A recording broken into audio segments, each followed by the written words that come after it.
Dear students, welcome to Educate. Today we will be studying International Financial Reporting Standards IFRS. तो ये international financing reporting standards क्या है? Introduction में इसका हम पढ़ते हैं। Globalisation integrates the national economies into the international economy through trade, foreign direct investment, capital flow etcetera. तो हमारा जो ग्लोबलाइजेशन हो रखा है, एक कंट्री पहले with in the country business चल रहा था, अभी एक कंट्री पूरा अराउंड द वर्ल्ड ऑलमोस्ट सारे कंट्रीज के साथ बिजनेस करता है, एक के दो के छोड़ के। तो ये होता है, इसको बोलते हैं ग्लोबलाइजेशन। इंटरनेशनल इकोनॉमी, हमारा देश के इकोनॉमी को हम क्या बोलते हैं? National economy. और पूरे सारे कंट्रीज के इकोनॉमी को मिला के होता है इंटरनेशनल इकोनॉमी।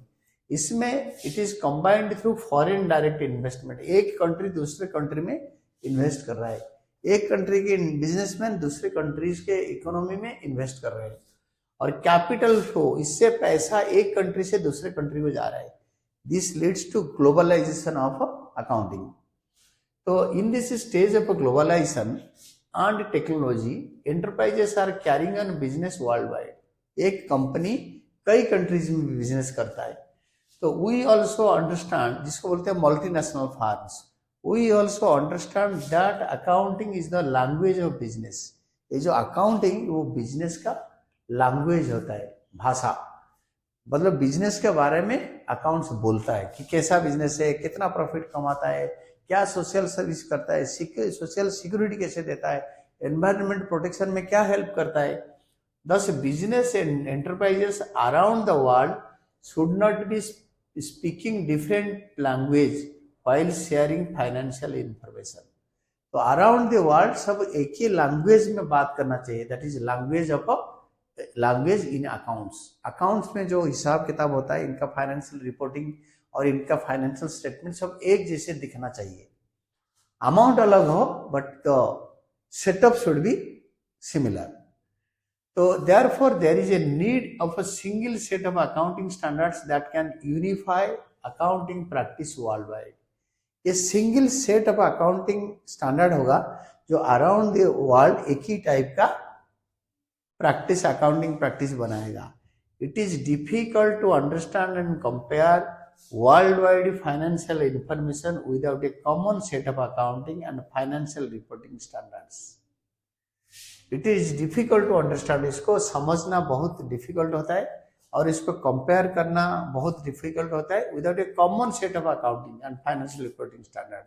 अगर common set of accounting standard और फाइनेंशियल सिस्टम बनेगा तब सारे यूनिफॉर्मली बन सकता है। The use of a single set of high quality accounting standard would facilitate investment and other economic decisions across borders, increase market efficiency and reduce cost of capital।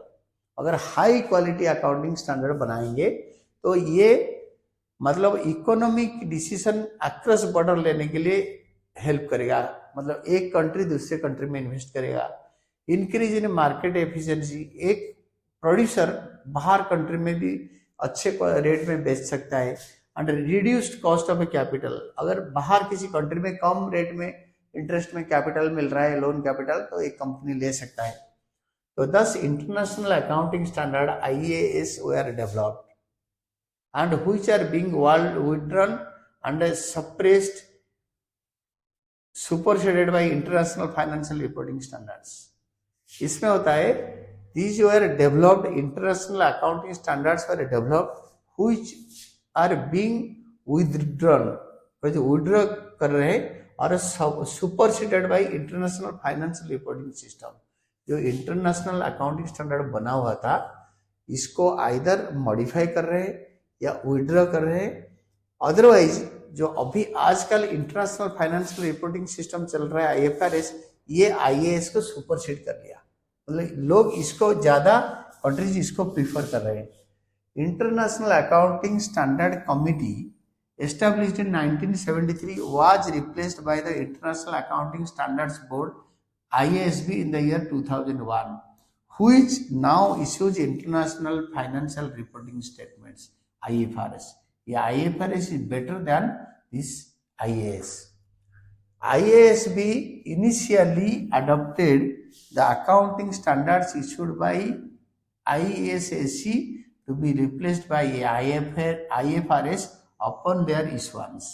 तो IFRS क्या कर रहा है ना, IASC का जो स्टार्टिंग में उन्होंने बिगिनिंग में जो इंटरनेशनल अकाउंटिंग स्टैंडर्ड इशू करा था उसको आइदर विड्रॉ कर लिया और इसको सुपरसीड करके नया अकाउंटिंग स्टैंडर्ड्स बना लिया, जो कि IFRS is better than IAS. ये पुराना हो गया, ये नया चल रहा है. तो the objective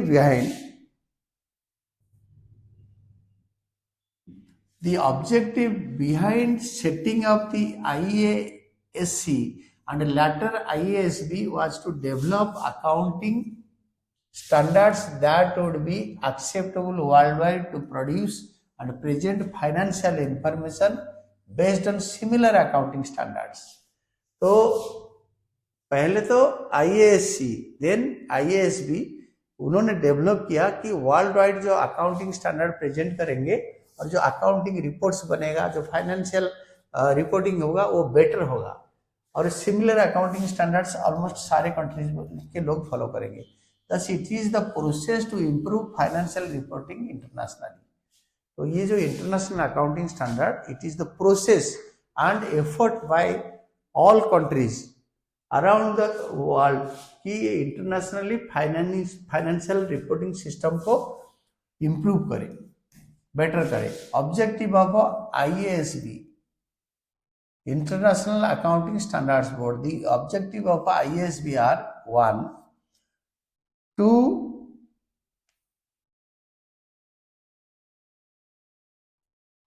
develop in the public interest a single set of high quality, understandable and enforceable global accounting standards that require high quality, transparent and comparable information in financial statements and other financial reporting to help participants in the various capital markets of the world and other users of the information to make economic decisions. तो ये high quality information system ऐसे develop करेगा, accounting standard बनाएगा जैसे सारे countries के मतलब लोग अराउंड द वर्ल्ड वाइड इसको फॉलो करेंगे और जो अदर यूजर्स भी होंगे तो ये इकोनॉमिक डिसीजन लेने में ये फाइनेंशियल रिपोर्टिंग सिस्टम हेल्प करेगा. Then another objective is to promote the use and rigorous application of those standards. और इस जो अकाउंटिंग स्टैंडर्ड इन्होंने बनाया इसको सारे कंट्रीज के लोग फॉलो करें, उनको प्रमोट करना है कि प्लीज इसको फॉलो करो. एंड रिगोरस एप्लीकेशन, इसको स्ट्रिक्ट एप्लीकेशन करो ताकि इसी पॉलिसी को और स्टैंडर्ड को लेकर सारे कंट्रीज फाइनेंशियल रिपोर्टिंग सिस्टम बनाएं अपना.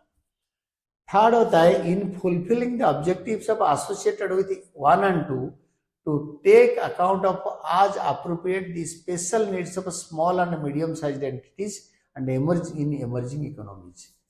तो जो छोटे और मीडियम साइज ऑर्गेनाइजेशन वो भी इसको फॉलो करें. बड़े वाले तो फॉलो करेंगे ही, ये छोटे वाले और मीडियम वाले वो भी फॉलो करेंगे और इमर्जिंग इकोनॉमीज भी इसको फॉलो करें. जिनका इकोनॉमी डेवलप्ड नहीं है, डेवलपिंग है या अंडर डेवलप्ड है वो भी इसको फॉलो करें. Then last one, to bring about convergence of national accounting standards and international accounting financial reporting system to high quality solutions.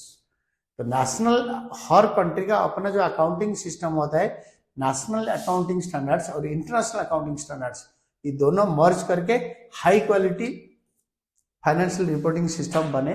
Financial मतलब आपके trading profit and loss account और बैलेंस शीट बनाया जाए और इसका हाई क्वालिटी सॉल्यूशन भी हो. Then meaning of IFRS. IFRS का मतलब क्या है?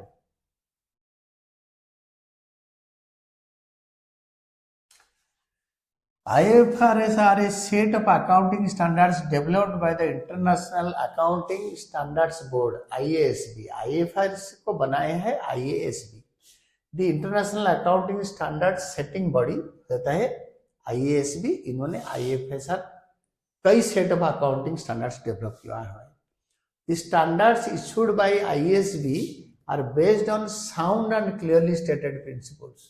ये साउंड प्रिंसिपल से एकदम, साउंड मतलब इससे ज्यादा फ्लॉ नहीं है, एंड क्लियरली स्टेटेड, ये क्लियरली बताया गया है कि हर कंट्री के हर ऑर्गेनाइजेशन इसी टाइप के अकाउंट मेंटेन करे, इसी प्रिंसिपल को फॉलो करके। Therefore, IFS are referred to as a principle based accounting standards। ये सारे प्रिंसिपल बेस्ड है। This contrasts with a set of standards like Indian accounting standards, which contain significantly more application guidelines। These standards are often referred to as rule based accounting standards।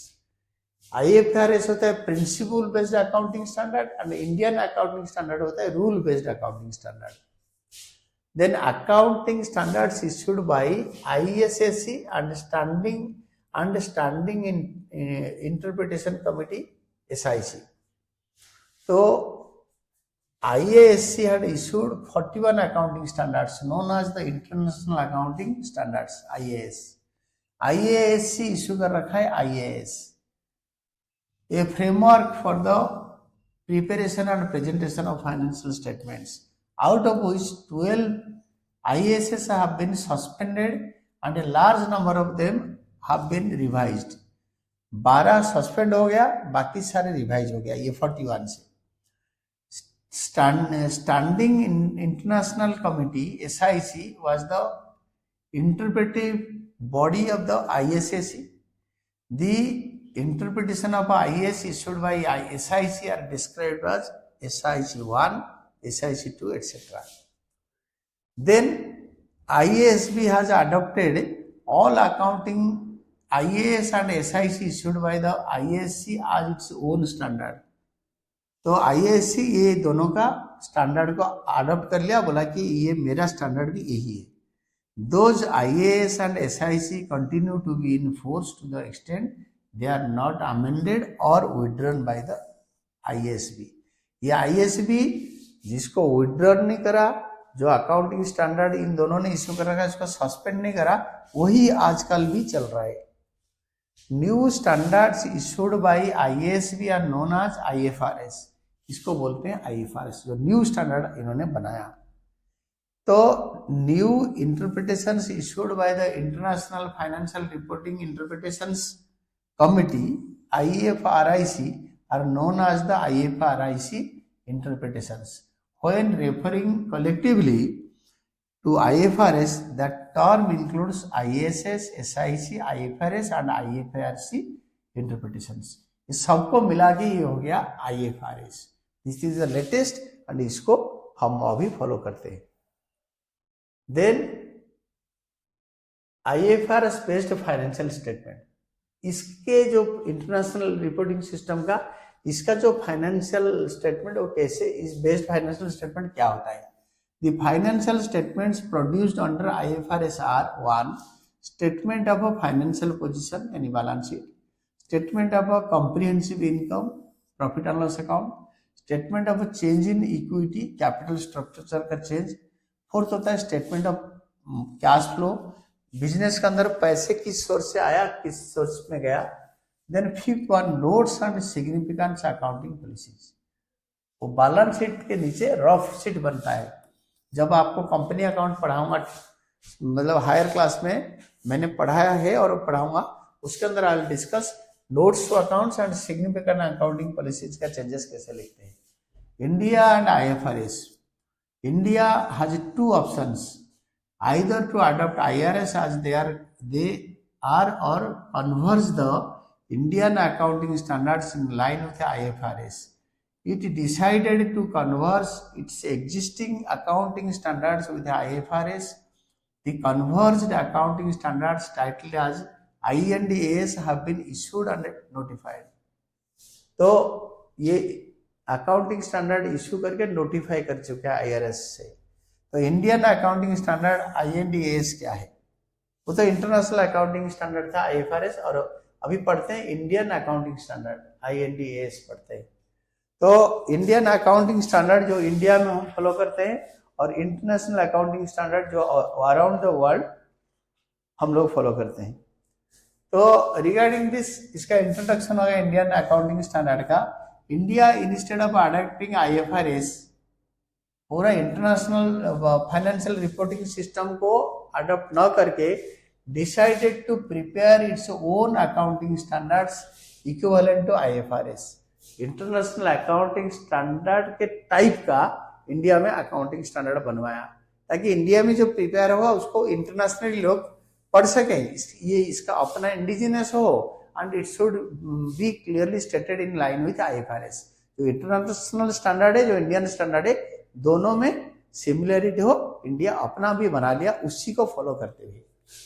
Then this IND-AS can be said to be converged standards of IFRS। तो IFRS standard को converge करके इन्होंने अपना standard बना दिया। These accounting standards are known as Indian Accounting Standards IND-AS. This is IND-AS.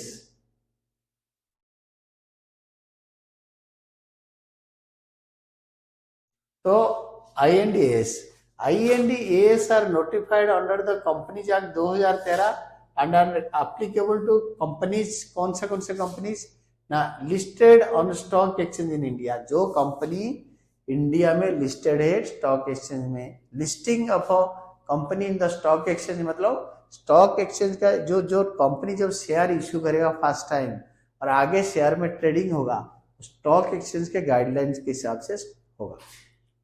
Then second होता है having net worth of 250 crore और मोर। कंपनी का नेट वर्थ या पेड अप कैपिटल 250 करोड़ से 250 करोड़ और ज्यादा होगा। Third, they are holding subsidiary associate and joint venture companies. ये सारे कंपनी को मिला के होगा एक कंपनी जिसमें IFRS एप्लीकेबल होगा।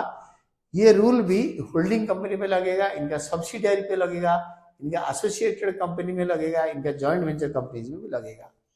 Besides the above companies other companies में अडॉप्ट IND-AS वॉलंटरली। ये कंपनी तो तीनों टाइप का करेंगे, बाकी कंपनी अपने मर्जी में इसको अडॉप्ट कर सकते हैं ताकि ये आगे बिजनेस बढ़ाए, इनका financial statement world wide accept हो, इस टाइप का। The objective behind issuing IND-AS is to prepare financial statements of a company on the lines of internationally accepted accounting principles and practices and complying with the country's business environment and laws.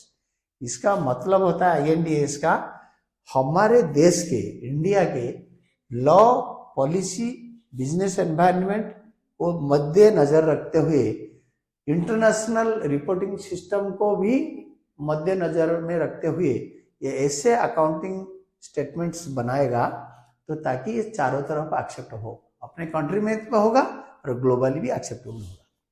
Difference between Indian accounting standard AS and accounting standard, खाली accounting standard का difference है। The principal difference between IND-AS and accounting standards are as follows. First,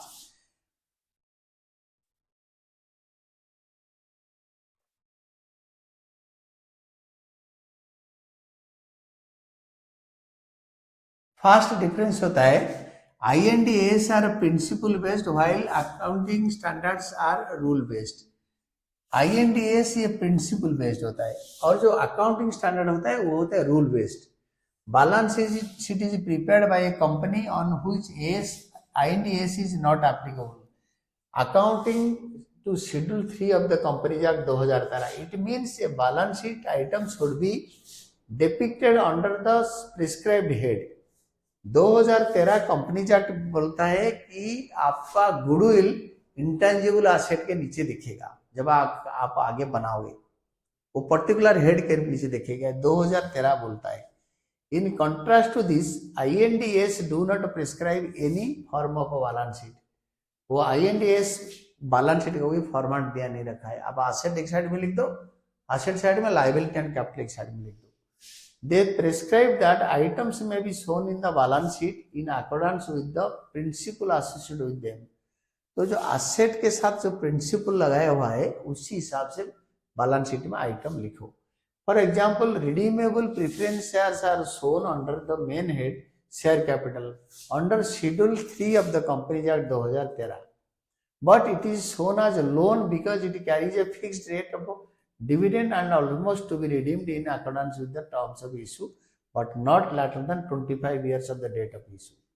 तो ये बोल रहे हैं 25 साल के अंदर अंदर ये रिडेम्पशन हो जाएगा, तो it is A loan capital.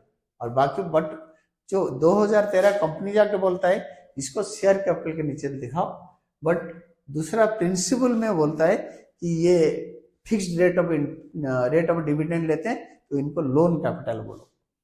INDAS require that since it is in the nature of a loan, it should be depicted under the main head loans। तो ये बोलता है INDAS बोलता है कि इसको लोन के हेड में लिखो प्रीफरेंस शेयर कैपिटल, बट बाकी 2013 कंपनी जाके बोलता है नहीं इसको शेयर कैपिटल के हेड में दिखाओ। ये दोनों मेन डिफरेंस होता है। सेकेंड होता है INDAS involves fair value concept while accounting standards are based on historic or on historical cost concept। INDAS बोलता है present value, current value, fair value, market value लिखो जो आजकल इसका रेट चल रहा है, but accounting standards are based on और हिस्टोरिकल कॉस्ट कॉन्सेप्ट। तो INDAS बोलता है फेयर वैल्यू या मार्केट वैल्यू बोलो लिखो, बट जो अकाउंटिंग स्टैंडर्ड बोलता है हिस्टोरिकल कॉस्ट बेसिस पे मेंटेन करो। ये मेजर डिफरेंस है। Unlike accounting standards, INDAS prescribes that the assets and liabilities of the company may be shown at their fair value at the date of the balance sheet, but fair value में दिखाया जाएगा, but financial instruments securities etc should be valued at fair value, मतलब market value के basis पे दिखाना चाहिए। Thus in effect when fair value is adopted for fixed assets, depreciation is charged on the cost of the asset, but it is valued as on the date and the difference in the opening and closing valuation is debited or credited to profit and loss account। ये fair valuation में बोलता है आपके पास एक truck है, ये beginning date में 1 अप्रैल 2026 में इसका वैल्यूएशन था 5 लाख। जब ईयर क्लोज होगा it will be closing accounting मतलब ईयर 31 मार्च 2027। ये ट्रक का वैल्यू हो गया 3,50,000, but the difference will be depreciation. ये रिवैल्यूएशन मेथड में करेंट प्राइस में वैल्यूएशन करके डिफरेंस को प्रॉफिट एंड लॉस अकाउंट को चार्ज करेंगे कि 1.5 लाख का डेप्रिसिएशन हो गया 1,50,000 का। It means every asset and also liability will have to be valued and discounted on every year to be shown in the balance sheet।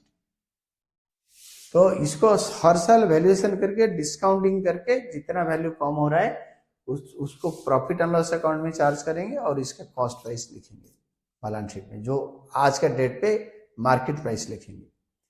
Meaning of INDAS, INDAS का meaning क्या है?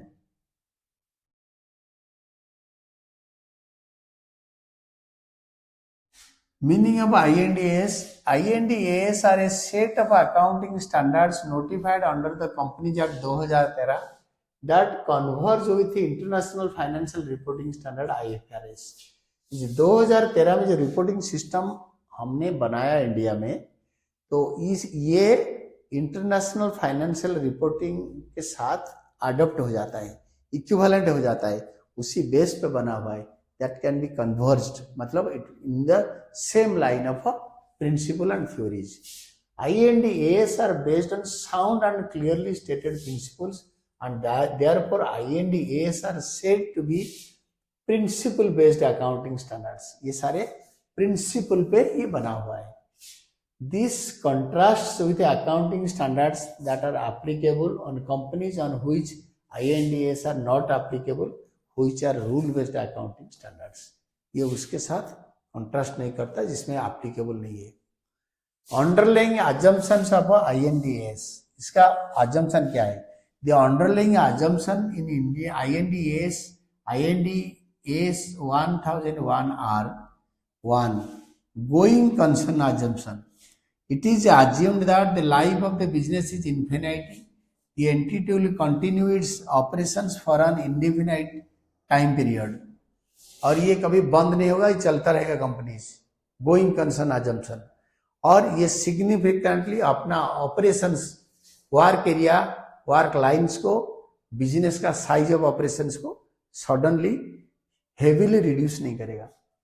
accrual assumption, the transactions are recorded on the books of account, in the books of account on accrual basis, mercantile basis। पैसे मिले ना मिले, transaction हो गया तो it is done, revenue accrue हो गया, पैसे मिलने के ऊपर डिपेंड नहीं करता। As and when they occur and not when the settlement of transaction takes place, जैसे वो ट्रांजैक्शन हो जाता है, the transaction is done on accrual basis, पैसे मिलने ना मिलने बाद में हो, बट जैसे transaction takes place, legality is over, तो it is recorded in accounts. INDS based financial statements, ये INDS बेस्ड फाइनेंशियल स्टेटमेंट का क्या कंडीशन है?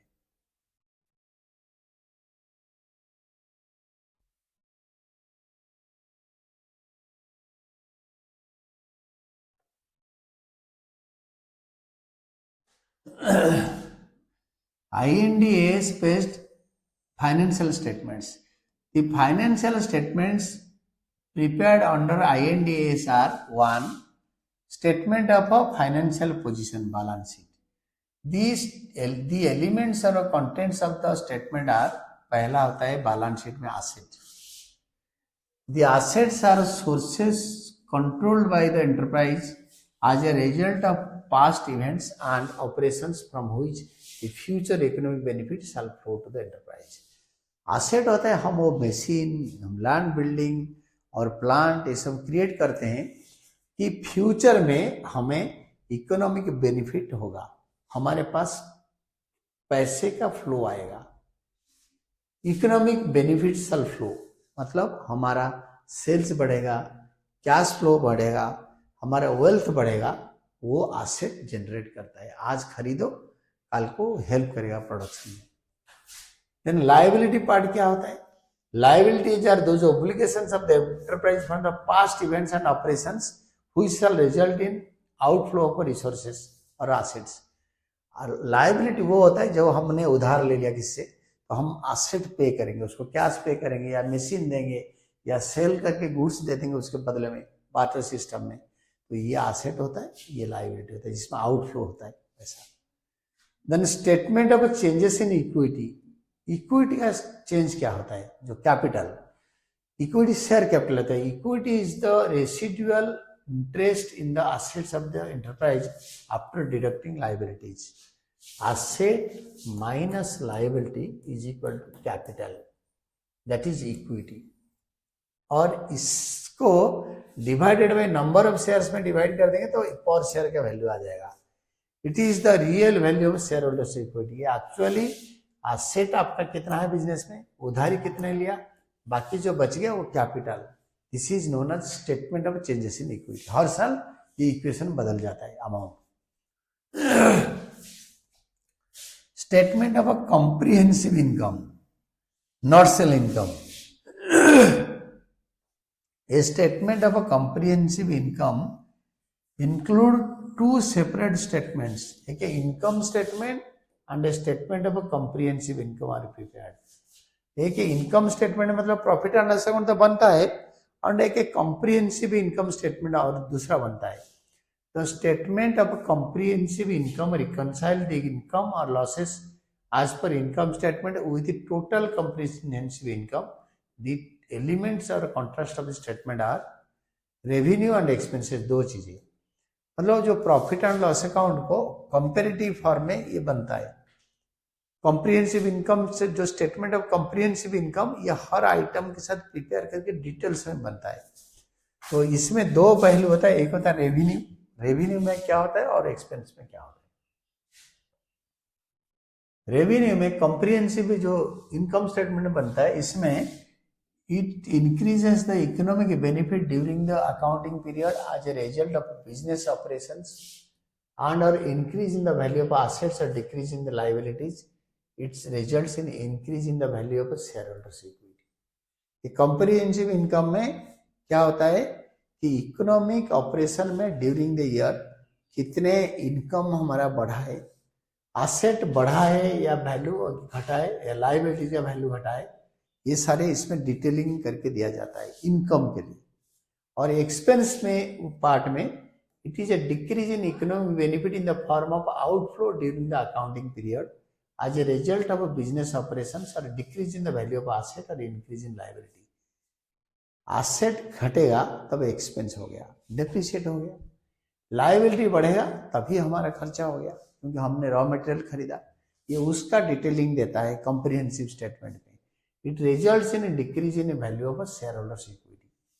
तो अगर एसेट घट गया तो शेयर होल्डर इक्विटी घट गया, लायबिलिटी बढ़ गया तो अगर हमारा इसमें हम गुड्स खरीदा तो एक्सपेंडिचर हुआ, तो रेवेन्यू से एक्सपेंडिचर माइनस करने में अगर प्रॉफिट होगा तो ओनर्स इक्विटी बढ़ेगा, नहीं तो घटेगा लॉस में।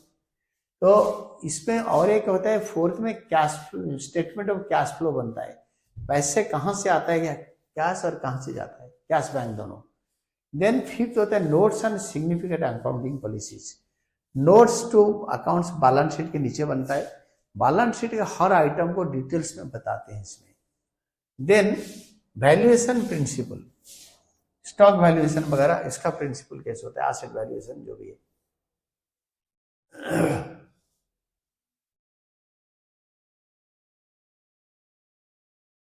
वैल्यूएशन प्रिंसिपल में IND-AS prescribes that every company shall value its financial assets and securities at fair market value, whereas other assets can be valued at historical cost or at fair market value.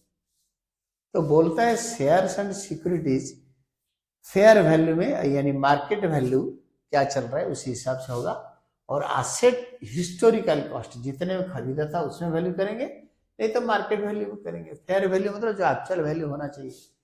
But whichever of the two methods is adopted shall have to be consistently followed. ये दोनों से either आप cost price दिखाओ या fair market value, fair value दिखाओ, जो एक ही value एक ही मेथड फॉलो करोगे। ये वैल्यूएशन प्रिंसिपल बोलता है fair value means the price that would be received when an asset is sold और paid to transfer a liability in an orderly transaction between the market participants at the measurement date. Market participant जिस दिन transfer होगा एक asset को बेचने में क्या पैसे मिलेगा, एक लायबिलिटी पे को क्लोज करने के लिए हम कितने पैसे देंगे, तो उसी दिन का मार्केट वैल्यू उसमें मतलब हम कंसीडर करते हैं। Stating differently, it is a price which a buyer would be willing to pay for an asset and a seller would be willing to accept. ये एक एग्रीड प्राइस होता है जिसमें एक बायर बोलता है मैं इतने पैसे दूंगा, सेलर बोलते हैं हाँ इतने पैसे में मैं बेच सकता हूँ, इसको बोलते हैं मार्केट प्राइस, मार्केट वैल्यूएशन होता है। However, the purposes of IND-AS in many cases fair value is estimated except in case of quoted financial securities और जो वैल्यूएशन रूल्स आर नोटिफाइड। तो वैल्यूएशन रूल नोटिफाई कर रखा है, खाली शेयर्स वगैरह छोड़ के जो स्टॉक एक्सचेंज में लिस्टिंग हुआ है उसका market value very transparent. Otherwise हम लोग क्या करते हैं ना, इसका फेयर वैल्यू निकालते हैं, मार्केट में बेचते तो नहीं, कोई एसेट अगर बेचेगा तभी तो उसका एक्चुअल प्राइस डिटरमिन होगा। जब हम फाइनेंशियल स्टेटमेंट में रिकॉर्ड करेंगे और हमारा पुराना ट्रक को बेचेंगे नहीं, तो उसका क्या फेयर वैल्यू एक मेथड में निकालेंगे। दैट इज द प्रिंसिपल और रूल जिसमें फेयर वैल्यू लिखेंगे। एप्लीकेबिलिटी ऑफ IND-AS, ये कहाँ अप्लाई होता है? IND-AS apply to following companies. 1, companies that are listed in stock exchange in India. जो कंपनीज इंडियन स्टॉक एक्सचेंज में BSE NSE, Bombay stock exchange NSE, national stock exchange, वहां पर एक मतलब लिस्टेड हो रखा है उस कंपनी में अप्लाई करता है। Companies having net worth of 250 crore और मोर, 250 करोड़ और उससे ज्यादा होता है तब उसमें होता है। अदर कंपनीज में फॉलो IND-AS वॉलंटरली, बाकी कंपनीज अपने मर्जी में वॉलंटरली फॉलो कर सकते हैं। IND-AS will also apply on the holding subsidiary associate joint venture companies on which IND-AS applies और इज वॉलंटरली अडॉप्टेड। कई कंपनी वॉलंटरली अडॉप्ट कर सकते हैं, नहीं तो मेन कंपनी का होल्डिंग कंपनी होता है जो कंपनी को होल्ड करता है, सब्सिडियरी इसका जूनियर कंपनी, एसोसिएट इसके साथ जो काम करते हैं, और ये कंपनी दूसरे कंपनी के साथ जॉइंट वेंचर कर रखा है, जॉइंट वेंचर कंपनी है, तो उनके ऊपर भी अप्लाई होता है। INDAS under the Companies Act 2013. So far, the number of INDAS issued and notified under the Companies Act 2013 are 40. List of these is given here under. तो इसका लिस्ट हमने दे रखा है. तो INDAS जो रूल इशू कर रखा है वो 40 रूल्स है. तो नंबर इसको याद करो, ये हो सकता है शॉर्ट टाइप क्वेश्चंस में आ सकता है. And this is all about your today's class, and thank you, Team Educate.